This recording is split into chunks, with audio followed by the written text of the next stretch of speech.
बाबा की दुआरा चंदन गाछी बिड़वा झुरु झुरु बहेला बेयार हे।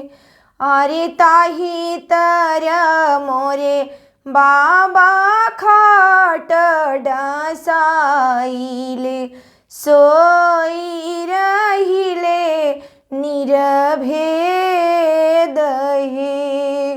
अरे ताही तर मोरे बाबा खाट डसाइले सोई रहिले निरभेद हे। पैसी जगाविली बेटी हो कामनी बेटी उठी बाबा भैले भीनु सार हे।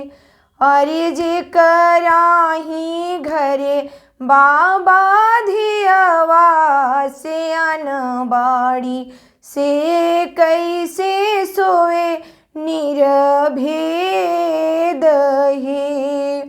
अरे जे कराही घरे बाबा धियवा से अनबाड़ी से कैसे सोए निरभेद हे।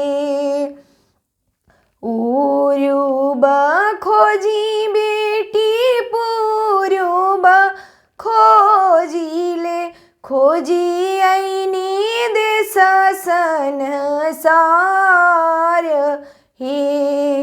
अरे तोहरा ही जोगे बेटी बर नाही मिलेले अब बेटी रहना कुंवार हे। अरे तहरा ही जोगे बेटी बर नाही मिलेले अब बेटी रहना कुंवार हे। जाई ना मोरे बाबा अवधपुरा नगरी हो राजा दशरथ जी के द्वार हे। अरे राजा दशरथ जी के चारी गोलनवा हो चारू में राम सयान हे। अरे राजा दशरथ जी के चारी गोलनवा हो चारू में राम सयान हे। सांवर देखी जानी भाग भी हमरे बाबा हो सांवर हमें भगवान हे।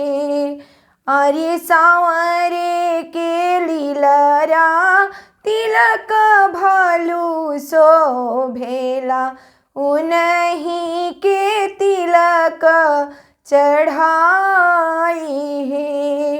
अरे सांवरे के लीलरा तिलक भलू शोभेला उन्हीं के तिलक लगा